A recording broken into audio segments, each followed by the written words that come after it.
Hello, welcome back to my channel Willet's World, and welcome back to Malaysia. More specifically, I'm in the small town of Batu Gajah, which lies just south of the city of Ipoh in Perak state. And this town is famous for tin mining, and it was used as a port to ferry the tin from another small town called Papan, which we'll visit later on in this video. But as I said, this town was very important. So this behind me is actually a railway station. In town is some beautiful old shop houses. The British set up some schools and some other offices, and I think a gymnasium or something like that, some kind of club, which we'll visit also in this video. But this whole area up until the mid-19th century was basically just forest, until tin prospectors come through here and they found large quantities of tin ore, which was then mined for over 100 years until the tin mining industry collapsed in the 1980s. So anyway, without further ado, let's get going and explore both this town and Papan as well. So like a lot of old railway station buildings here in Malaysia, they've turned them into different businesses, mostly eateries, little restaurants, cafes. This one's also got a salon on the end here.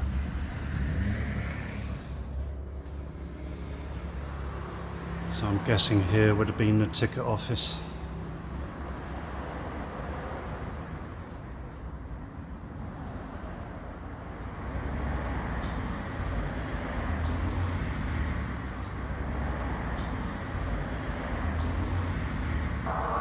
Got a train coming along here.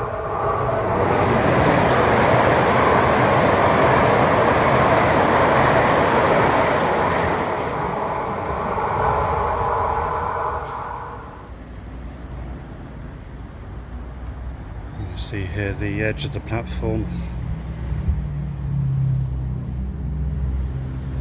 And I'm guessing also they've raised the level of the new line that's come through here, because now it's all part of the electrification of the railways here in Malaysia.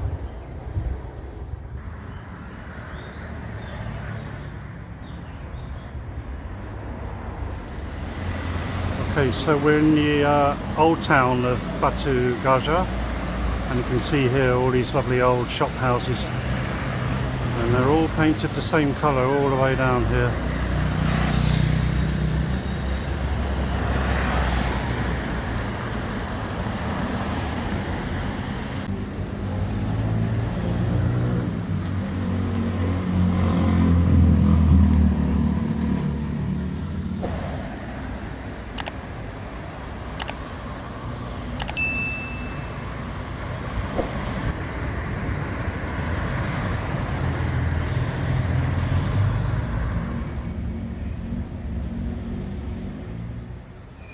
So this temple in the old town is meant to be the oldest Chinese temple in Batu Gajah.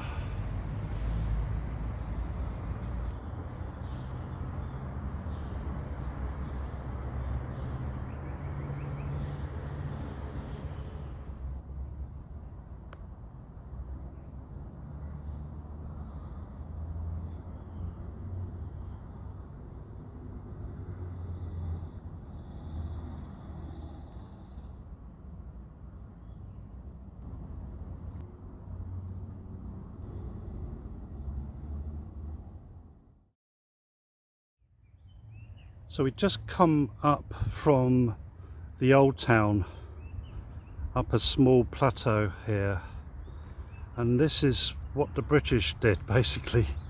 They drained the swamps and deforested the jungle, landscaped, provided sanitation here and set up camp. And as you can see, this is a golf course, and there's a golf club that was formed in 1890 here. I think they also did some horse racing on a 7 furlong track but I think that moved to Ipoh.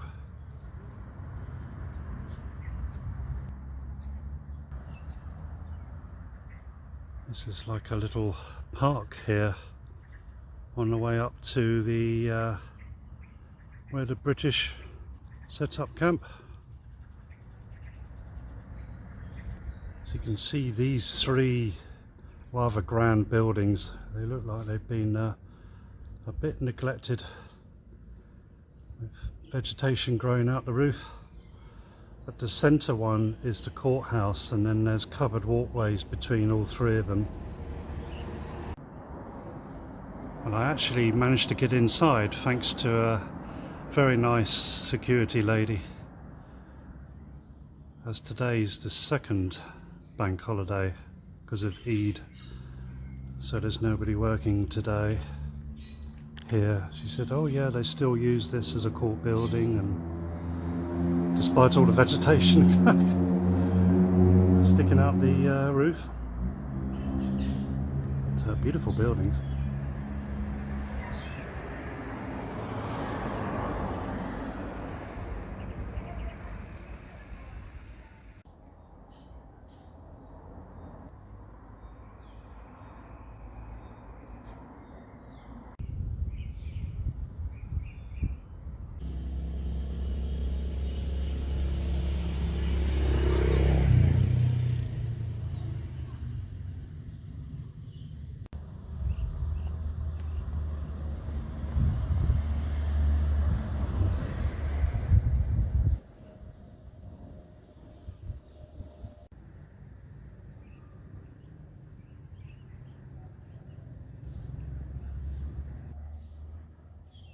So this is the town's hospital. I can actually see beds through the doors. There's like, what do they call them, those doors that you get on like Wild West saloons? And just across the road from the hospital, this building here is the nurses' residence. Really fine looking wooden building. And they've even got their own sort of covered pedestrian walkway to get across to the other side of the road here. Look. You've got lovely, all this sort of mock Tudor design buildings.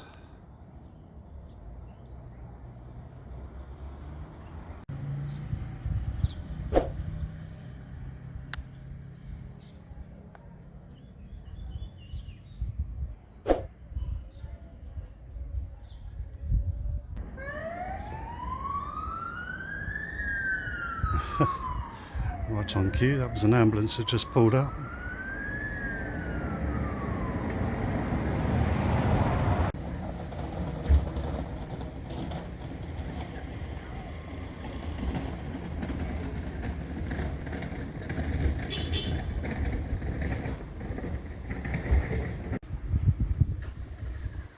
I mean, I feel like I've stepped back in time about 100 years. This is just very, very quaint.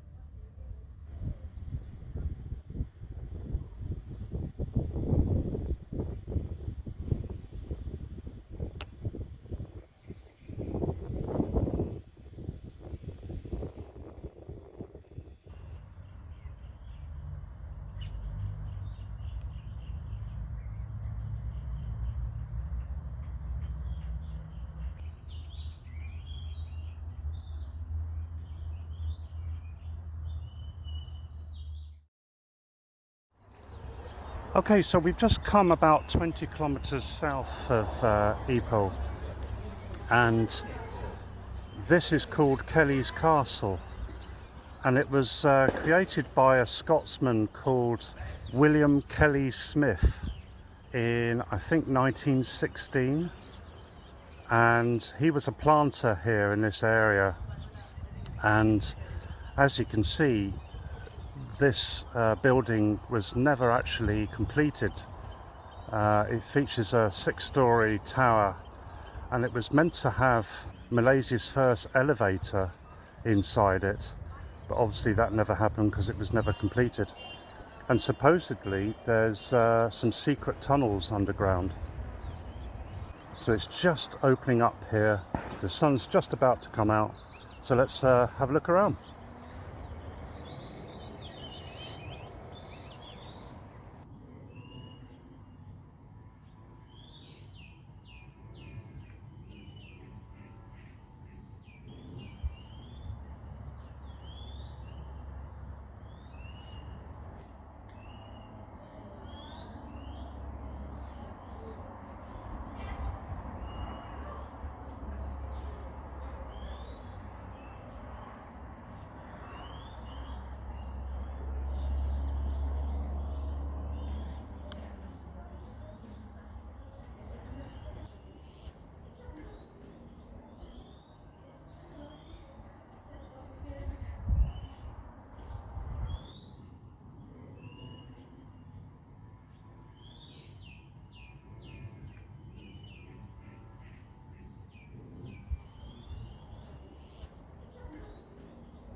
So just down the road from Kellie's castle, you've got this Hindu temple, Tamil temple, and I believe this was built for the workers at the castle.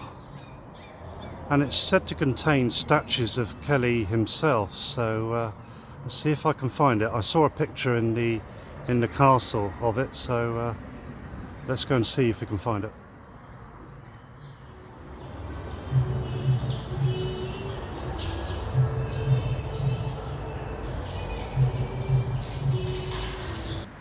So yes, I found it.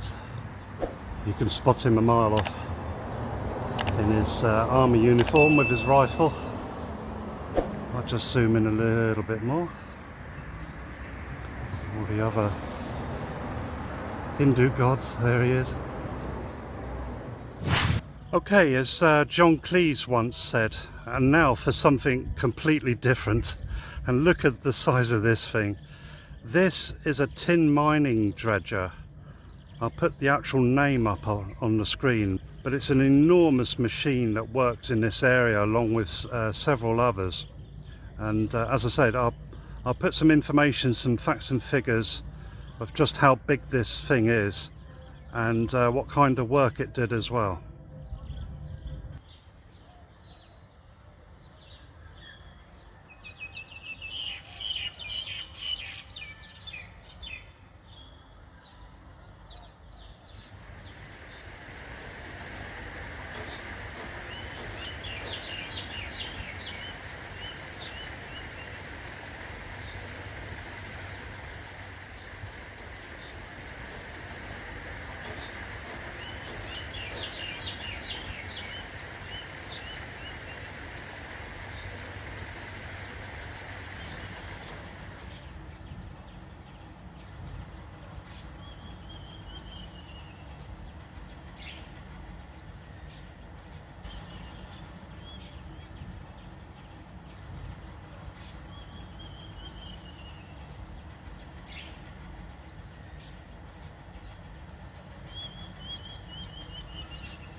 Okay, so we're just about to cross over this bridge, and then we can take a look inside of all the gubbings, as we say in England, all the mechanical stuff here. And look at all this.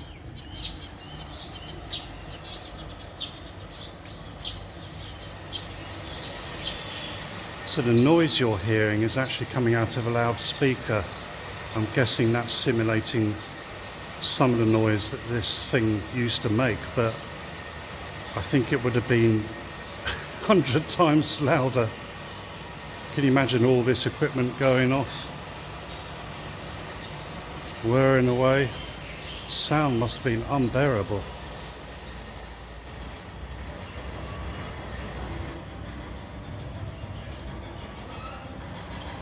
I mean, this thing is unbelievable even if it was on dry land, but to think that we're actually floating on a big pontoon here.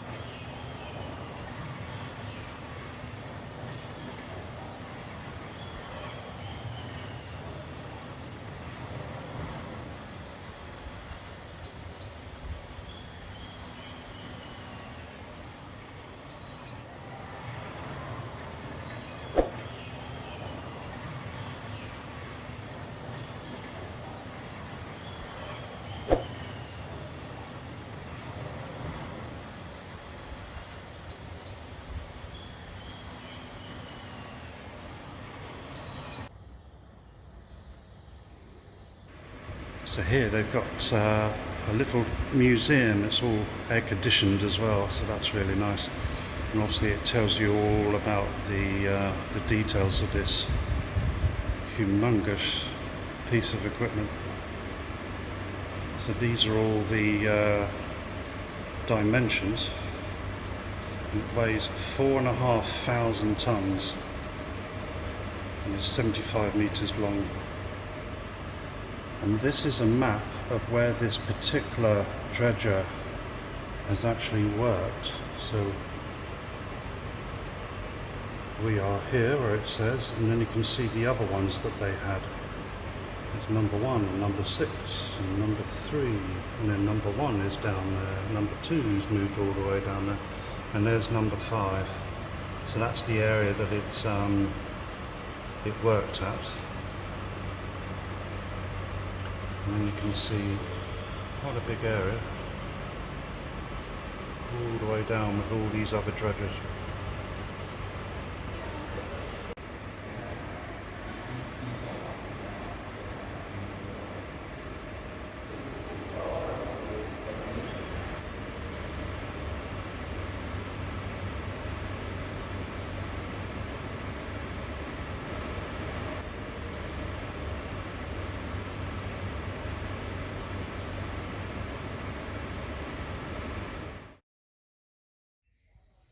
Okay, so our last stop on the video is the former tin mining town of Papan, and we're southwest of Ipoh, and in fact they're doing some filming down the bottom of the street here, but luckily I can still walk on this bit of street. As you can see here, these buildings have long been abandoned, even though some people still live here. Like I can hear a TV in this building where the cars parked. But what I'll do is I'll tell you the history of this town and how it came to be and what happened after its heyday. Papan was a small lumber town during the 1700s, with its name meaning first wood. Then it became established as a settlement of the Mandaling people who came from Sumatra, Indonesia, under their leader Raja Bila in around 1882. Tin mines were established in and around the area in 1877, with over 2,500 individuals once living here. The shophouses were built to accommodate the sudden increase of activity and residents, with community staples like a post office, police station, dispensary, market, football fields and theatre being established here.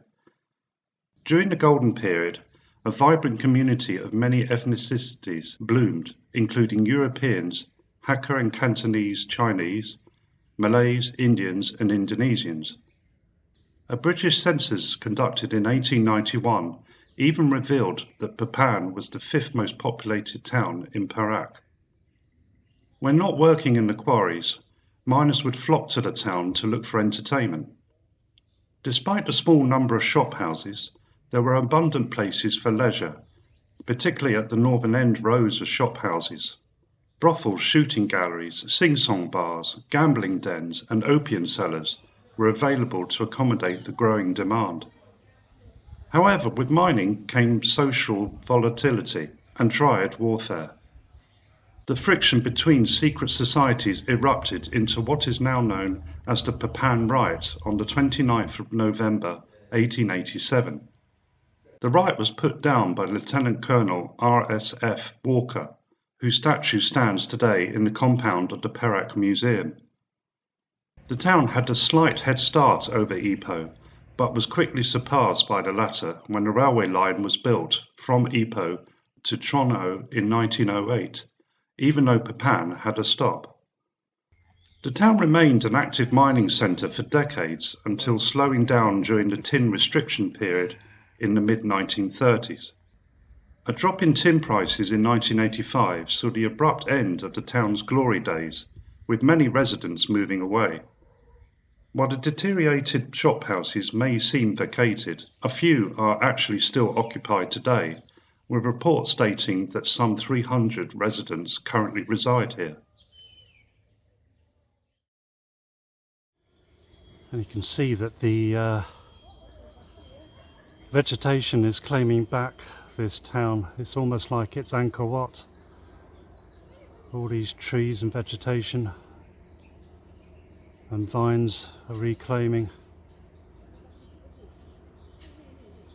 all the way down here. You've got abandoned houses and you've got abandoned cars. It's really it's quite spooky actually. But at the same time it's got that sort of edge to it, that natural decayness.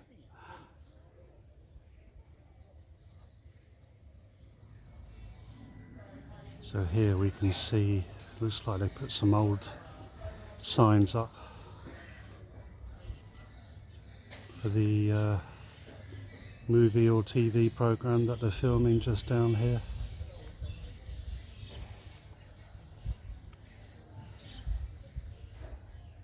So this is actually a mansion that's in Papan. Again, it's a ruin. This is called Raja Bila, and there's quite a lot of information here which I'll let you digest.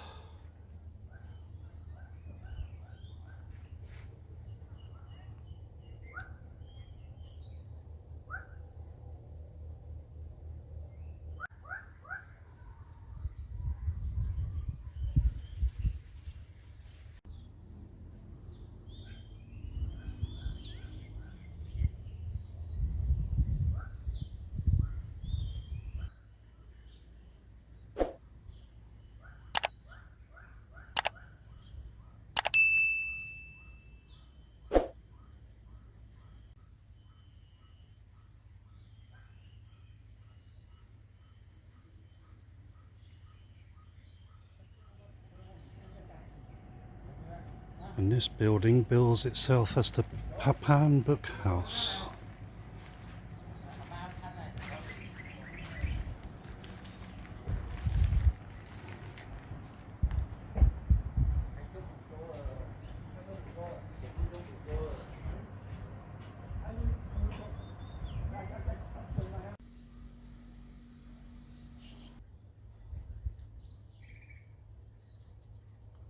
And that's where I'm going to leave off this video for now.